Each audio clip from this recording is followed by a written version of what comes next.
맞아, 맞아. 나 목사님이야.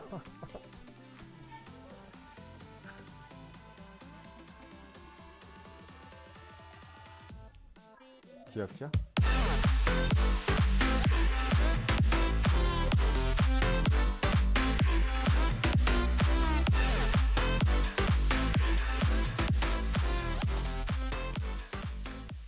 안녕하세요, 동북교회 성도 여러분. 오늘은 예수님에 대해서 우리가 함께 이야기를 나눠볼까 합니다. 예수님은 우리에게 굉장히 중요한 존재죠. 뿐만 아니라 우리가 종교적으로도 굉장히 중요한 인물이기도 합니다.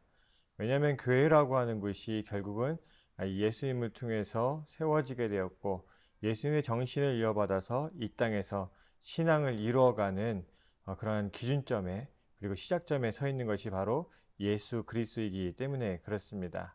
근데 오늘날 우리가 예수님에 대해서 이야기할 때에 아마 이 이야기들을 보고 계시는 분들은 이미 예수님에 대해서 믿음의 대상으로 잘 인식하고 있겠지만, 이제 세상 사람들에게 예수님에 대해서 이야기할 때는 조금 어려운 점이 있죠.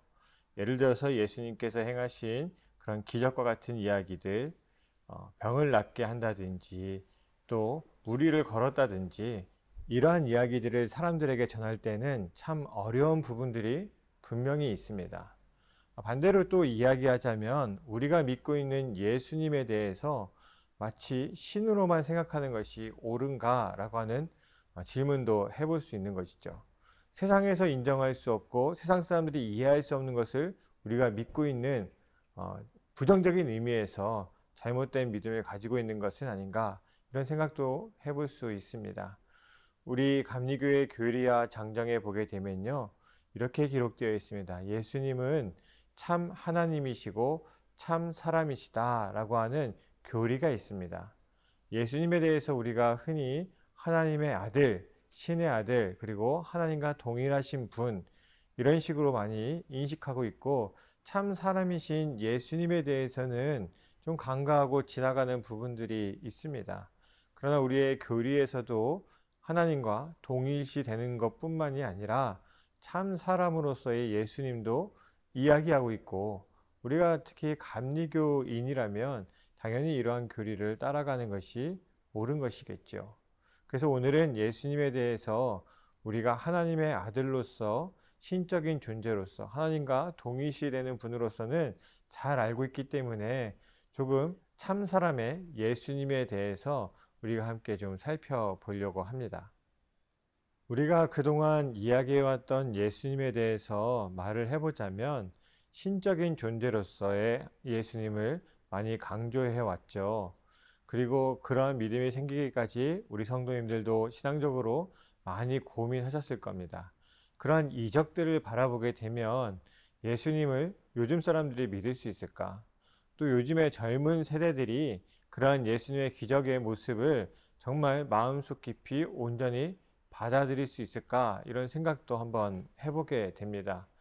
병을 낫게 한다든지 무리를 걸었다, 많은 물고기를 잡았다, 이러한 일들에 대해서 우리가 사실 요즘 시대의 사람들에게 받아들이게 하는 것은 정말 쉽지 않은 일입니다. 그러나 예수님은 감사하게도 참 사람이시기 때문에 분명히 세상 사람들에게 이해하게 해줄 수 있는 사람의 모습을 우리는 알고 있어야 되고, 당연히 우리도 그 모습을 믿어야 하는 것이고, 그 모습을 세상 사람들에게 전달해 줄 수 있는 전달자의 역할도 해야 하는 것이죠. 그러한 말씀을 우리가 함께 나눠볼 겁니다. 우리는 예수님에 대해서 이야기할 때에 예수님의 삶에 대해서 두 부분으로 나눌 수 있어야 됩니다.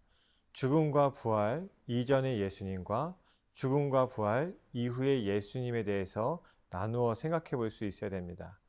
죽음과 부활 이전의 예수님이라고 하면 당연히 이 땅에서 우리와 같이 똑같은 육신을 가지고 살아가셨던 참 사람으로서의 예수님을 이야기하는 것이고, 죽음과 부활 이후의 예수님이라고 하는 표현은 우리가 잘 아는 것처럼 하나님의 아들로서 신적인 존재의 예수님을 이야기하는 것이죠. 우리가 읽고 있는 복음서의 내용들은 역사적으로 이 땅에 계셨던 예수님에 대해서 많이 증언하고 있습니다. 그런데 이 복음서에는 그 예수님의 행적을 단순히 역사적으로 어떠한 사실에 입각해서 기록한 것뿐만이 아니라 거기에는 후대의 그리스도인들이 예수님에 대해서 생각했던, 체험했던 그러한 예수님의 모습이 덧 입혀져 있습니다. 그러니까 복음서의 기본적인 내용들은 우리가 부활 이전의 예수님이라고 이야기할 수 있겠지만 그 이야기 요소요소에 들어가 있는 모습들은 부활 이후의 예수님이라고 이야기할 수 있는 것이죠. 왜냐하면 성경에 기록된 시기가 예수님이 돌아가시고 부활하시고 승천하신 이후에 적어도 30년에서 40년, 멀게는 70년 이후에 복음이 쓰여졌기 때문에 그렇습니다. 그 시대에 예수님을 다시 기억하고 예수님에 대해서 기록할 때에는 그때에 어떠한 사실이 있었는가가 당연히 중요하겠지만 거기에는 그들이 체험하고 그들이 느꼈던 그 예수님을 당연히 투영시킬 수밖에 없게 되는 것이죠. 그래서 복음서는 역사적인 예수님의 모습도 기록되어 있지만 부활 이후 우리에게 체험으로 다가오시는 그 예수님의 모습도 함께 기록되어 있습니다. 제가 지난번에 성서 학당을 할 때도 마가복음을 했었었는데 그때에도 한 번쯤 그런 이야기를 드린 적이 있습니다. 하나님께서 이 땅에 한 명의 사람으로 오신 이유가 분명히 있다고 강조해서 말씀드린 적이 있습니다. 그러한 부분들을 좀 더 이해해서 예수님이라고 하는 분이 얼마나 더 크신 분인지에 대해서 우리의 머릿속에서, 우리의 마음속에서, 우리의 신앙 속에서 다시금 예수님에 대한 생각을 넓혀가도록 하겠습니다. 역사 속에서 예수님에 대한 이해는 간단한 몇 가지의 모습으로 표현할 수 있습니다. 첫째는 신비주의자였다라고 하는 표현이에요. 신비주의자라고 하는 것이 우리에게는 조금 부정적으로 다가올 수 있습니다. 마치 환상과 아주 특수한 일들만을 바라보는 사람들처럼 우리가 생각할 수 있지만 예수님께 신비주의자라고 하는 표현은 그러한 것을 뜻하지 않습니다. 항상 하나님과 소통하려고 했고 하나님을 만나 하나님의 뜻을 이루려고 했던 그러한 의미에서의 신비주의자입니다. 어떠한 교리나 어떠한 사람들의 요구에 의해서가 아니라 오직 하나님과 소통하는 자의 삶을 살려고 하셨고 이 땅에서 현실적인 수많은 문제들이 있음에도 불구하고 하나님의 뜻을 이루려고 했던 그 모습이 바로 신비주의자의 모습이다 라고 이야기할 수 있습니다. 두 번째는 치유자입니다. 성경에 보면 예수님께서 수많은 사람들을 치유하는 이야기가 기록이 되어 있습니다. 물론 그 당시에 많은 신비주의자들 혹은 종교적인 지도자로서 이러한 신비한 능력을 나타내는 사람들이 많이 기록이 되어 있습니다.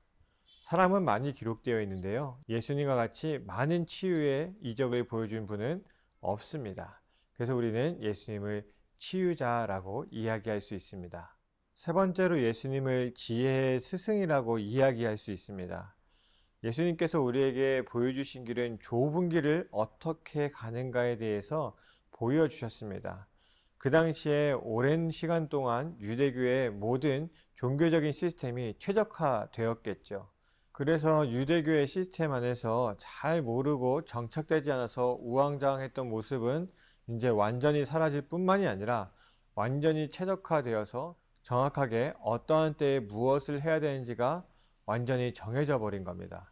그래서 그동안은 하나님을 믿고 성전에서 종교적인 율례와 규례를 지키는 것이 쉽지 않은 일이었지만 예수님 시대에 가게 되면 그것이 너무나도 당연하게 받아들여지게 되고 또 삶에서 잘 녹아있게 되면서 더 이상 좁은 길이 되지 않았습니다. 오히려 이런 하나님의 법을 피해서 자신들의 이익을 취할 수 있는 그러한 상황이 펼쳐지기도 하지요. 그때의 예수님께서는 다시 좁은 길로 갈 수 있도록 우리를 그 지혜로서 끌어가시는 분이었고 그렇기 때문에 우리는 지혜의 스승이라고 이야기할 수 있습니다. 결국 예수님께서 우리에게 말씀하셨던 좁은 문이라고 하는 것은 새로운 정체성으로 새롭게 태어나야 된다라고 하는 것이었고 이전에 유대교와 같은 종교적인 시스템이 아니라 삶에서 함께 사람들과 살아갈 수 있는 길을 열려고 노력하셨습니다. 그리고 네 번째로 예수님은 사회적 예언자였습니다. 사회의 부조리한 모습에 대해서 많이 비판하셨고, 특히 성전을 정화하는 이야기는 그 당시에 유대교가 사람들을 얼마나 괄치하고 있었는지, 그래서 가난한 사람들은 더 가난해질 수밖에 없었고, 권력을 가지고 있거나 부자들이 더 부자가 되고 더 힘을 얻는 그런 구조에 있음을 예수님께서 비판하시는 모습을 우리가 대표적으로 볼 수 있습니다. 그리고 마지막으로는 예수님은 운동의 창시자였습니다. 우리나라에서 운동이라고 자꾸 표현하면 자꾸 부정적인 의미를 가지고 있는데요.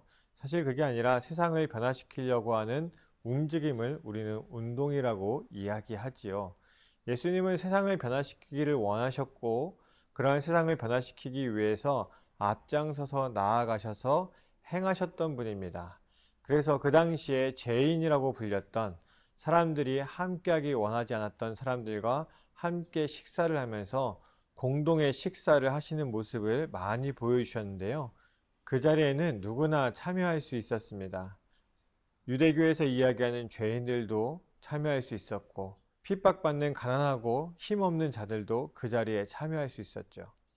이 당시에 이스라엘에게 보이지 않는 계급이 있었는데, 그러한 계급들을 무너뜨리는, 사회의 경계를 무너뜨리는 일이었다라고 이야기할 수 있고, 그래서 이스라엘의 어떤 사회적 시스템을 붕괴하는, 무너뜨리는 그러한 일을 시도하신 것이 바로 예수님의 모습입니다. 그래서 예수님은 사회적인 예언자이기도 하셨고, 또 사회의 경계를 무너뜨리는 운동의 창시자이기도 하셨기 때문에 결국은 사형을 당할 수밖에 없는 상황이 벌어지게 되는 것이죠. 당연히 유대교의 기득권자들 입장에서는 이러한 사회적 운동과 사회 비판을 하고 있는 예수님을 가만두기는 어려웠을 겁니다. 우리는 흔히 예수님의 죽음에 대해서 이야기할 때에 우리의 죄를 대속하기 위해서 십자가에서 죽음을 맞이하셨다라고 이야기합니다. 그리고 우리가 또 여기서 한 가지 의미를 발견할 수 있는데, 예수님은 세상을 변화시키기 위해 끊임없이 노력하셨고, 그 결과로 인해서 세상에 의해 사형당하셨다라고 이야기할 수 있는 것이죠. 하나는 우리의 믿음의 눈으로 봤을 때 하나님께서 우리의 죄를 사해 주시기에 예수님을 보내주신 것이고, 이 땅의 눈으로 볼 때에는 세상을 하나님의 뜻에 맞게 변화시키려고 노력하다 보니 세상이 그를 미워하게 되었고, 그렇게 죽음을 맞을 수밖에 없는, 그리고 예수님의 입장에서도 그러한 죽음이 눈앞에 있음에도 불구하고 하나님의 나라로 이 땅을, 또 우리를 그리스도인으로서 변화시키기 위해서 끝까지 포기하지 않으셨다라고 하는 의미를 찾아볼 수 있게 됩니다. 또한 이 당시의 사람들에게는 하나님과 소통하고 구원받기 위해서는 유대교의 제사장들을 찾아가야 되고 성전에서만 가능했다라고 생각을 했습니다. 그러나 이제 예수님의 죽음으로 인해서 더 이상 성전과 유대교의 제사장들이 아니라 하나님과 소통하려고 하는 자들, 이 땅에서 하나님의 뜻을 이루려고 하는 자들에게 하나님을 어디서든지 누구를 통해서든지 만날 수 있다라고 하는 의미도 우리에게 주는 것이지요. 이것은 이단적인 사상을 이야기하는 것이 아니라요, 교회가 성립할 수 있는 근거이기도 합니다. 왜냐하면 더 이상 어느 한 곳에 집중되어서 그것으로만 인해서 하나님께 다가갈 수 있고, 또 하나님께서 구원 역사를 이루신다라고 하는 것이 아니라 이제 모든 곳에서 하나님의 뜻을 이루려고 하는 자들, 하나님의 뜻대로 살아가려고 하는 자들에게 하나님은 놀라운 은혜를 주시고, 그 일들을 통해, 그 사람들을 통해서 구원의 놀라운 역사를 이루어 가신다는 사실을 우리는 깨닫게 되고, 그래서 우리가 교회라고 하는 공동체의 희망을 가질 수 있게 되는 것이고요. 또 우리가 지금의 상황으로 다시 한번 좀 재해석해 보자면, 교회에만 구원이 있느냐? 그것이 아니라 나아가서 하나님의 뜻을 이루려고 하는 그리스도인이 있는 곳, 또 하나님의 뜻을 이루기 위해서 헌신하는 그리스도인이 있는 모든 곳에는 하나님의 구원의 역사가 있을 수 있다라고 하는 것을 예수님께서 우리에게 몸소 보여주셨습니다. 그러니까 우리가 이 땅에서 예수님과 같이 살겠습니다, 예수님을 따라 살겠습니다라고 할 때에는요, 교회 안에서, 교회 공동체 안에서 우리가 함께 신앙을 잘 지켜나가고 또 굳건하게 하는 것도 매우 중요하지만, 세상에 나아가서 그것이 하나님의 구원의 사역의 장이 될 수 있도록, 또 그것이 하나님의 뜻이 이루어지는 것이 될 수 있도록 하는 것이 예수님을 따르는 삶이라고 이야기할 수 있습니다. 오늘은 간단하게 예수님의 사람에 대한 모습을 통해서 우리의 믿음의 넓이를 조금 확장시키려고 노력해 봤습니다. 예수님은 당연히 하나님의 아들이시고 하나님의 귀한 뜻을 위해서 이 땅에 오셨고 많은 일들을 행하시고 죽음을 맞이하셨고 부활하여 승천하셨고 하나님께 가셨습니다. 그것을 우리는 부정할 수는 없습니다. 단지 우리가 그것만 바라보다가 예수님이 하신 일을 우리가 뒤따라가야 되고 함께 이 시대에 이루어내야 되는데, 그러한 의무에 대해서 부정하거나 그러한 의무를 소홀히 하거나 그러한 의무에 대해서 관심하지 않게 되는 이유 중에 하나는 예수님은 신이라고 생각하는 믿음이 너무나도 강하기 때문에 그렇습니다. 그러나 우리가 조금 더 복음서를 살펴보면 예수님께서 어떠한 모습으로 이 땅에 하나님의 뜻을 이루려고 한 명의 인간으로서, 참 사람으로서 노력하셨는지를 우리가 발견하게 되고요. 그리고 우리가 이 시대를 살아가면서 그 예수님의 발자취를 쫓아가면서 그 길을 우리가 살아낼 때에 우리는 비로소 그리스도인이라고 이야기할 수 있습니다. 우리 성도님들이 예수님을 통해 살아가시는 분들인데, 예수님을 통해 사는 것뿐만이 아니라 예수님과 같이 살아갈 수 있는 삶이 있기를 간절히 축원합니다. 그러한 삶이 우리 성도님들의 삶이 되시기를 간절히 바랍니다. 감사합니다.